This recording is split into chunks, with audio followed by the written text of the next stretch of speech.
tengo una muy buena amiga, doctora, provida, en Miami, que recientemente escribió una historia conmovedora para un periódico católico, y es la historia eh, de una señora, una inmigrante mexicana con una gran nobleza, con esa profunda decencia de gente que es muy pobre y muy sufrida y que sin embargo tiene un gran sentido de dignidad, ¿no? Ella se llamaba Guadalupe y eh, entró de niña con sus padres a los Estados Unidos, y cuando tenía 15 o 16 años se enamoró de otro joven mexicano constructor. Decidieron casarse, se casaron, y cuando ella estaba esperando su primer hijo, que sería su único hijo, este joven, el esposo, tuvo un accidente y murió en el accidente de construcción. Y Guadalupe entonces comenzó a criar a este hijo cuando nació, y nació Andrés, ¿no? Un hijo que le llamó Andrés. Y Andrés, además de esta tragedia, digamos, de que ella estaba esperando ser una mamá que se quedaba en casa porque el esposo jovencísimo ganaba lo suficiente para mantenerla, ella, muy joven, se fue con su hijo, que había nacido con unas importantes deformidades en el rostro, ¿no?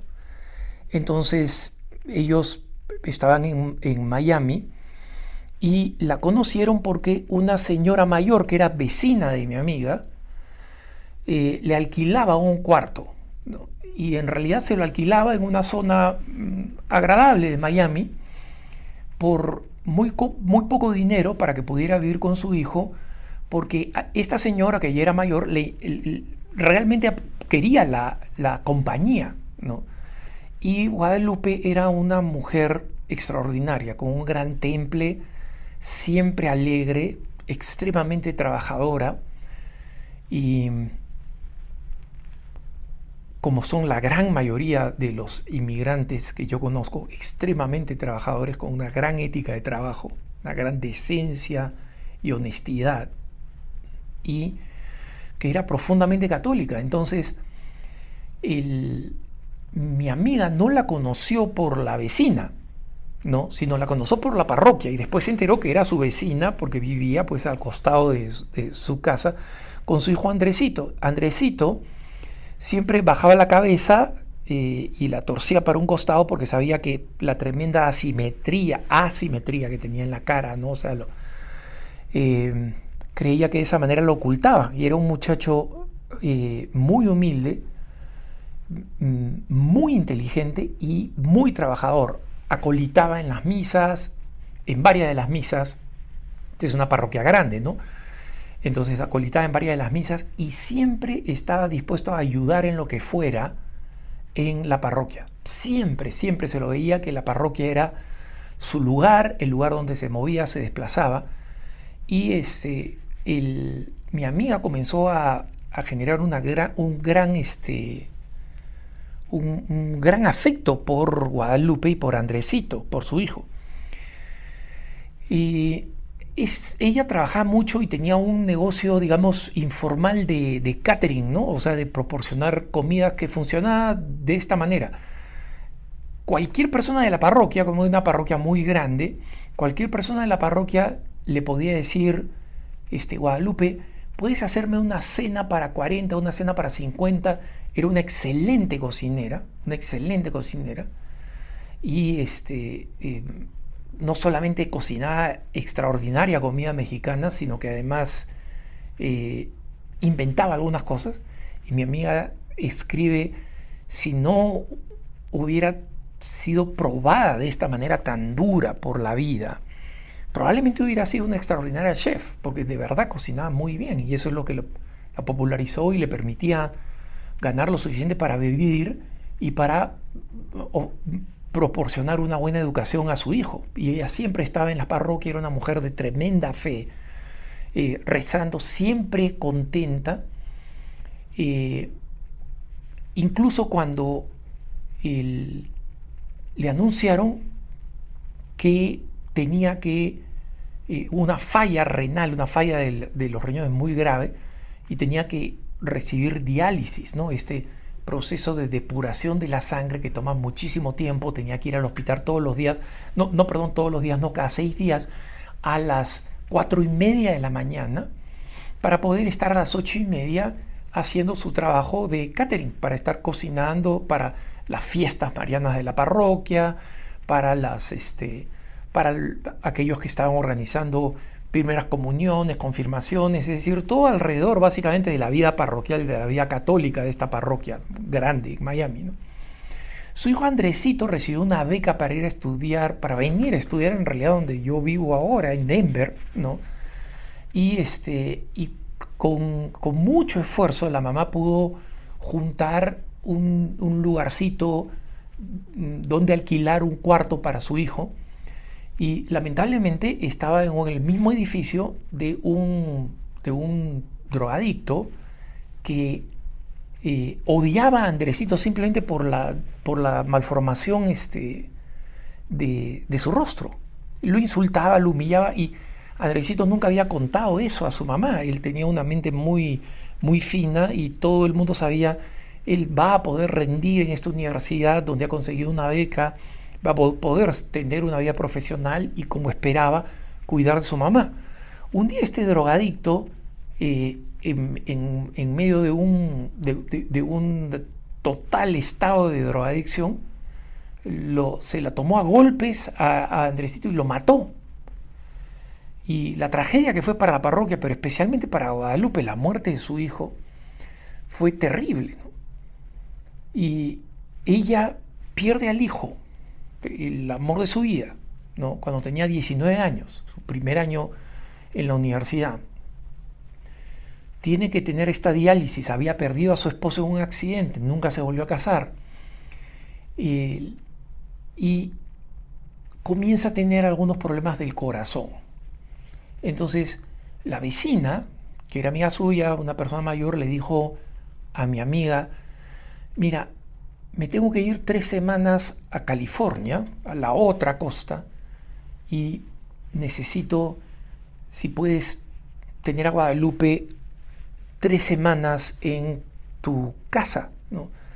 Y esta amiga mía, con su esposo, que es un converso al catolicismo del judaísmo, y que es un tipo extremadamente entusiasta, un valiente, un guerrero pro vida, que ha escrito un excelente libro de argumentos cortos para defender la causa pro vida, y que lo publicó él mismo y que lo ha regalado por todas las entidades pro vida. Tenía una pequeña habitación con un baño, la prepararon y ahí la tuvieron en lo que iba a ser 3 semanas, pero esta señora nunca regresó, y esas 3 semanas se convirtieron en 3 años.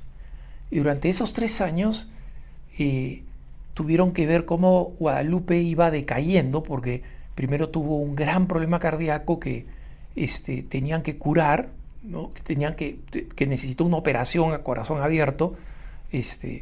Regresó, había que acompañarla a recuperarse, ¿no? Y durante todo este proceso de recuperación, a pesar de su mala salud y que tenía que seguir yendo a las diálisis, mantenía una actitud extremadamente alegre y una actitud de servicio en la casa, ¿no? Y esta amiga mía y su esposo le decían constantemente: Guadalupe, tú eres nuestra huésped, tú no eres nuestra cocinera, ¿no? Pero esta amiga mía dice una cosa maravillosa que yo mismo tengo que reconocer que cuesta mucho, que es dejarse tratar bien, recibir, ¿no? Que es una obra de misericordia también, y es una obra de caridad recibir. Y me impresionó porque hace algún tiempo unos esposos que son muy amigos míos me trajeron unos regalos que respondían a algunas necesidades que yo tenía, y yo me sentía profundamente incómodo y avergonzado, ¿no? Y esta señora con su esposo me dijeron, Alejandro, dejarse ayudar es un acto de caridad, ¿no? Y realmente me golpeó eso mucho, especialmente sabiendo que si Dios me concede más vida, estaré viejo y en un momento seré cada vez más dependiente de la ayuda de mis hermanos de comunidad y de otras personas. Y entonces esta amiga mía dijo, nos dejamos ayudar por Guadalupe porque ella expresaba a través de la comida, de algunas atenciones en la casa, pero especialmente de la comida, su amor por nosotros, ¿no? Entonces, mi amiga cuenta lo tremendo que fue, lo desafiante que fue saber que tenía en la casa a alguien que, por supuesto, ellos estimaban, pero que requería una gran atención y que significaba de alguna manera una disrupción en su vida. Porque esta amiga tiene hijos, ya muchos de ellos ya están mayores, ¿no? Pero tienen una hija todavía pequeña, una hija que adoptaron, a la que tienen que cuidar, y ambos son profesionales, tienen su ritmo en la casa, etcétera, ¿no? Entonces, ella dice, yo estaba aterrorizada de la responsabilidad, pero finalmente la situación va empeorando para Guadalupe y un momento en que los médicos le dicen, ya no podemos hacer más por ti, ¿no? Después de más de una operación y de tratamiento otra vez en la clínica, de haberla llevado varias veces a emergencia. O sea, realmente haber acompañado a esta señora de tanta dignidad y a quien de una manera inexplicable desde el punto de vista humano, Dios había probado tanto, ¿no? Y que sin embargo seguía siendo un testimonio de alegría y de cuando se ponían a llorar juntas, ¿no? Mi amiga y Guadalupe, viendo las fotos de Andresito, ¿no? Las pocas fotos que tenía la mamá. Ella, mi amiga, se sentía profundamente conmovida y dolida. Y en cambio Guadalupe la consolaba a ella, ¿no? Y le decía, mira, no te preocupes, no lloremos porque el Señor me dio 19 años para amarlo. O sea, esa manera de ver el bien de Dios, la acción de Dios en todas las circunstancias, ¿no?